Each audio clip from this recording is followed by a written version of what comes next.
They're senators. So, the senators themselves are telling this country, our fellow Filipinos, na kailangan amendahan ang ating 37-year-old Constitution. The House of Representatives also is in agreement that we have to update that 37-year-old Constitution. So, medyo nagugulan lang ako, bakit yung discussion papunta sa People's Initiative na parang gusto lang, bakbakan ng isang tao, why don't we elevate the level of discussion? Sabi nyo, RBX 6, authored by the Senate President, to amend economic provision. Anong sabi ng House? Yes, we are with it. We are with you, our friends in the Senate, in amending the economic provisions of this 37-year-old Constitution. So bakit, simulan na natin yung discussion, bakit parang, ewan ko ba kung may political motive na to stonewall again? Why don't we start the discussion on those economic provisions in the 37-year-old Constitution that has to be amended so we can help this country? Doon na po tayo dapat mag-debate, hindi yung sino nagpatawag, sino nagpapirma. No? People's Initiative probably would not have happened this year if all the former speakers, Speaker Belmonte, Speaker Bebot Alvarez, Speaker Velasco, sino pa, lahat ng mga speaker na dumaan, had their proposal to update the 1987 Constitution, no? Been heard, their proposals discussed, debated, and passed. Ulitin ko ha, daming speaker dumaan. Ngayon, nandito na tayo, whether Constituent Assembly, natatanda na ko, second term ako congressman, Speaker Lord Velasco, RBH number 2, Constituent Assembly, voting separately, transmit ng House of Representatives under Speaker Velasco. Sa Senate, anong nangyari? Natan, wala.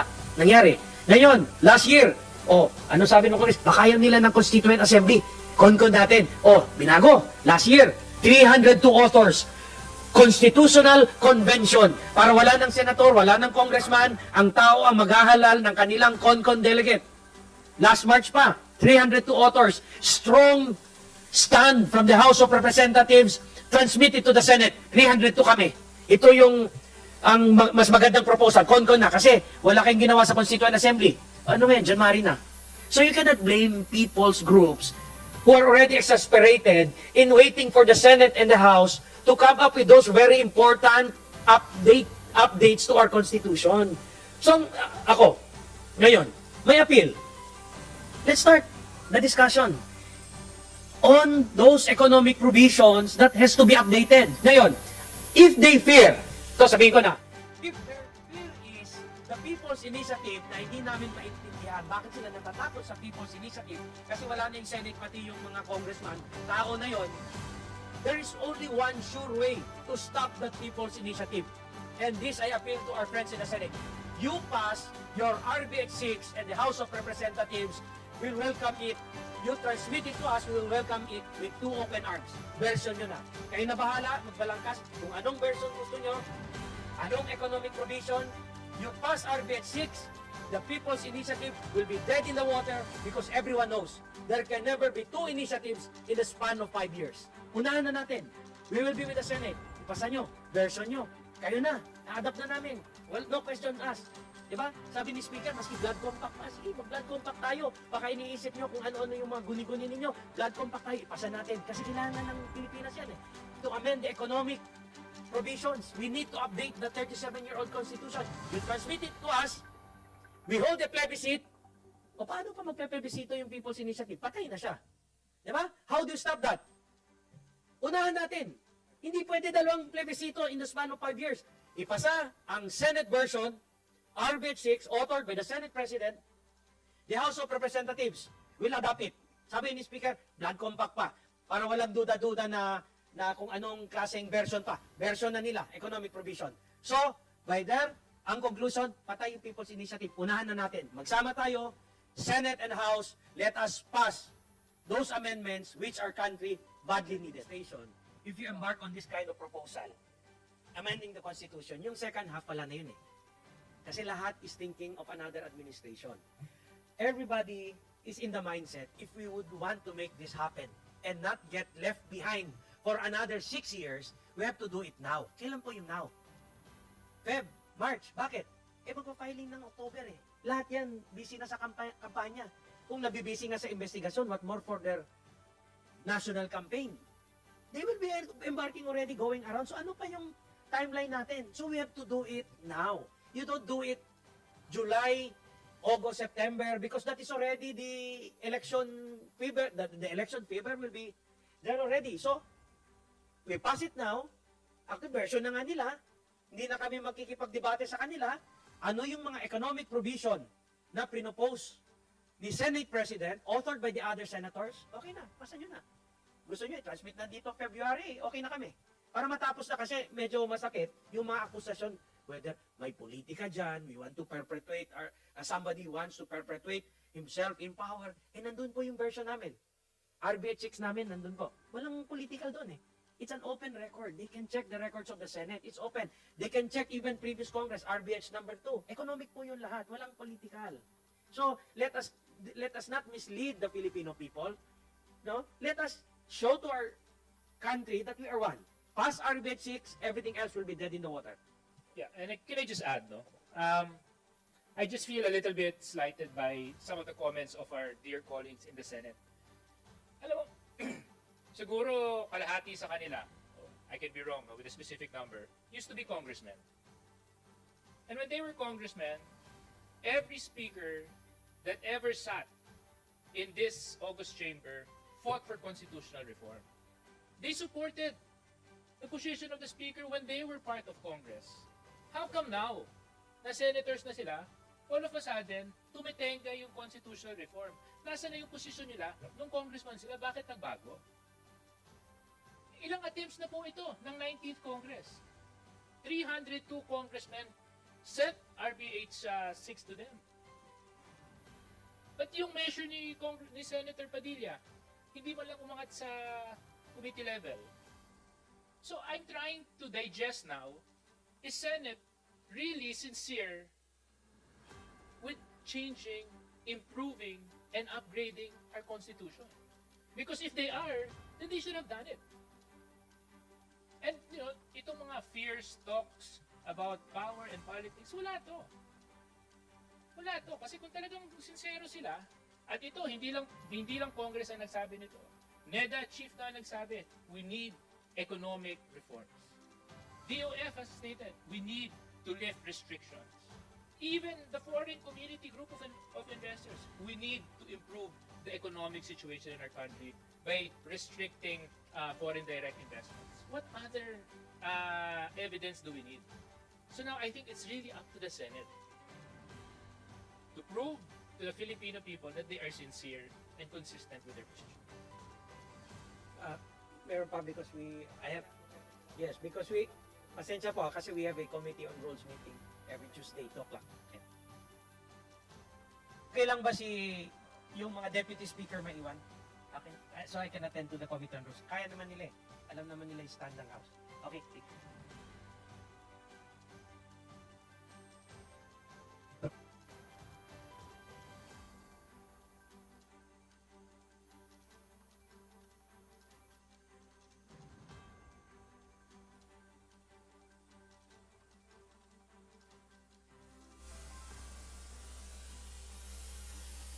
May I? It's hard to reread the good senator's intentions, but my personal opinion is that it is a waste of time. It's rude and academic because the COMELEC has already stated its position for the PI to stop. So I think we would rather, it would be better if the Senate focuses its time and attention dun sa RBH 6 if they're really intent and sincere to push for constitutional reforms. Yes, I would like to echo the sentiments of Congresswoman Geraldine. Yes, it's a circus. I mean, buti ng academic na eh. Nag-rule na yung COMELEC kahapon and bang, suspended na muna yung signatures.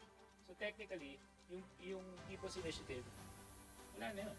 So I mean, why have a hearing, di ba? Why don't we move forward already? When this has been set aside, let's move forward with the Senate bill. Let's move forward with the House resolution, just so that we can push the discussion faster. Kasi another stumbling block na naman to na ginawa ng Senate para umusad na naman yung diskusyon sa charter amendments. So I hope it's not a political strategy that they're employing to delay discussion on charter amendments, coming up with all sorts of reasons again to na di umano kaya ganito, di umano kaya ganyan. So sana sa akin, isipin na muna natin yung kalagayan ng ating bansa at pag-usapan natin yung talagang kinikailangan ng mamamayang Pilipino. Tsaka, kung napanood nyo, excuse me, kung napanood nyo yung start ng hearing, pinapakita lahat si Speaker, no? Alam mo, si Speaker palagi pinapakita, yung PI, pero sa totoo lang po, no? Kami pong mga congresspersons, during break, halos wala po dito sa bansa ang mga congressmen. Ako, like for example, ako, tumating po ako December 13, ay January 13 na. Pero, nalaman ko na lang po, yung mga signature na yan, talagang yung mga taong bayan, sila mismo nagpipirma. Number 2, yung may gastos yung gobyerno, wala pong, ako sa distrito ko, ni 5, and other districts, wala pong humingi ng pera, hindi kami nagbigay ng pera. Lalong-lalo na yung pera ng kaban, wala po kami binigay dyan.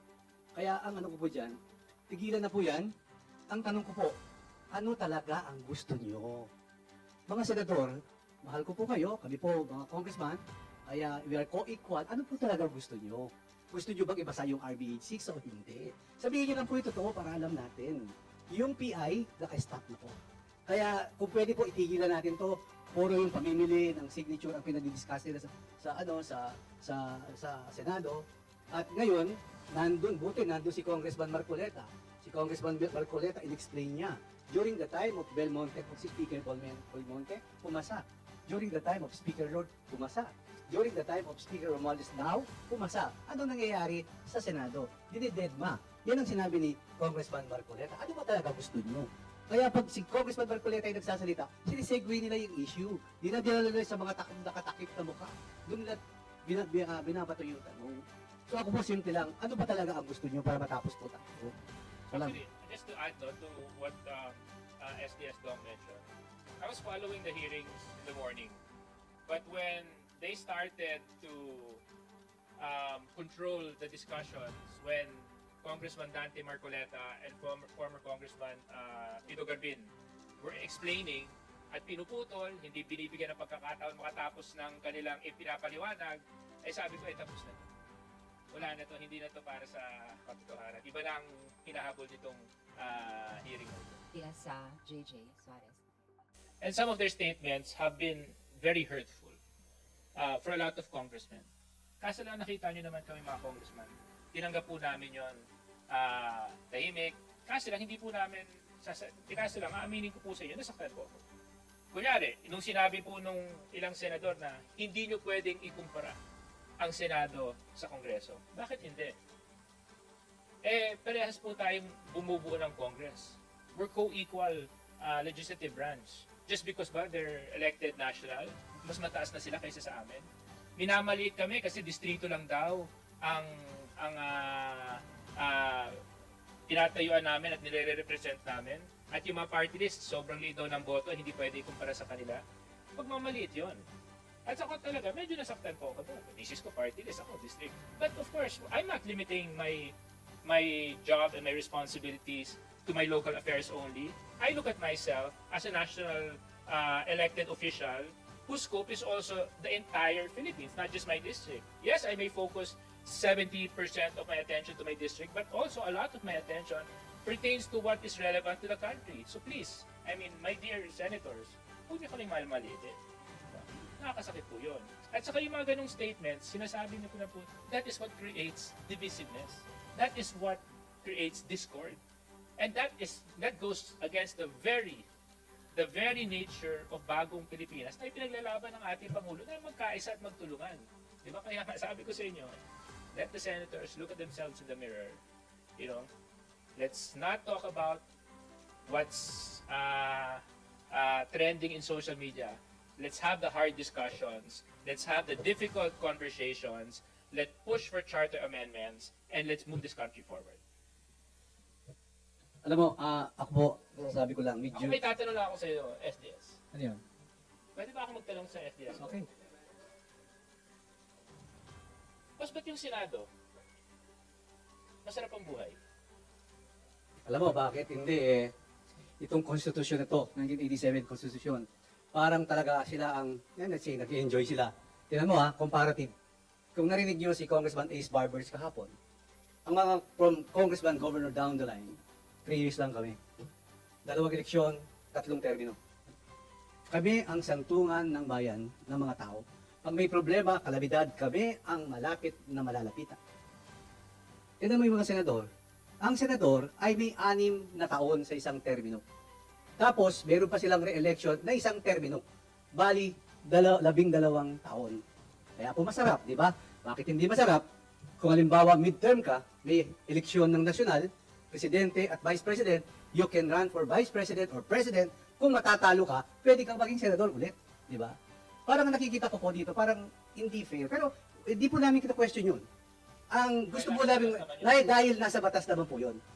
Kapag natapos yung 12 years nila, magpapahinga lang po sila for 3 years and then they will go back as senator. Kami po, 3 years, magpapahinga kami ng 3 taon. Pero anong sinabi ni Monsod, Commissioner Monsod, kailangan, during our hearing, kailangan yung senador, pag natapos yung 12 years nila, kailangan magpahinga sila 6 years. Pero nagpapahinga lang po sila 3 years. Kaya siguro, yun ang naiisip nila, wala nang plastikan dito. Wala nang plastikan dito. Yung abolition, mawawala yung Senado. Kung narinig niyo po ako, guni-guni niyo lang po yun. Wala po sa isip namin yun. Wala sa isip ni Speaker yun. Wala sa isip ng mga congressman yun. Ang masasabi ko lang po, 24 senators. Pag may sakuna, opo, pupunta po kayo. Maraming salamat po. Tumutulong kayo sa amin. Pero mga congressman po, kami po ang first line of defense palagi. Kaya hindi po namin yun kinu-question. Nasa batas po yan. Yun lang po ang pwede kong masabi sa inyo. Kaya wag po kayong mag-alala. Hindi naman po mawawala yung Senado. 6 na taon kayo, may re-election kayo, another 6 years. Kami, may 3 years. Pagkatapos ng term namin, 3 taon lang kami magpapahinga. Kayo, tapos yung term nyo, 3 taon lang kayo magpapahinga. Supposedly, 6 na taon po kayo magpapahinga. Mga kaibigan natin sa Senado. So yun po, nasagot ko pa yung tanong mo? Actually, I think Congressman Dong, answered my question completely. It's the reality eh. Diba? I mean, tama naman si SDS Dong. Tapos di kanino. Ako, kasi yun din yung contention ko eh. Dinadivert nila yung attention na perpetuating in power, may political intention to. Babalik ko rin naman sa kanila. Baka, kaya ayaw ninyo, kasi yung politika ninyo, nangangamba kayo, natatakot din kayo, kasi masarap ang buhay. Yes, Suarez. So sa akin, kaya nga inilaman na namin sa resolution namin, economic provisions ang ating pag-uusapan at wala nang iba. Dahil pag gumanda ang ekonomiya, taong bayan ang makikinabang. Yun ang amin. Ano pa ba ang gusto ng Senate? Pinirmahan na nga namin, nakalagdahan na kami doon, binigay na namin sa kanila. Gamitin na po nila yon para ayusin na po natin yung ating economic situations by lifting restrictions. Tia Suarez, sangayon din ako sa inyo. It's a sentiment that's shared by so many congressmen and congresswomen. Masakit kapag malinis ang hangarin mo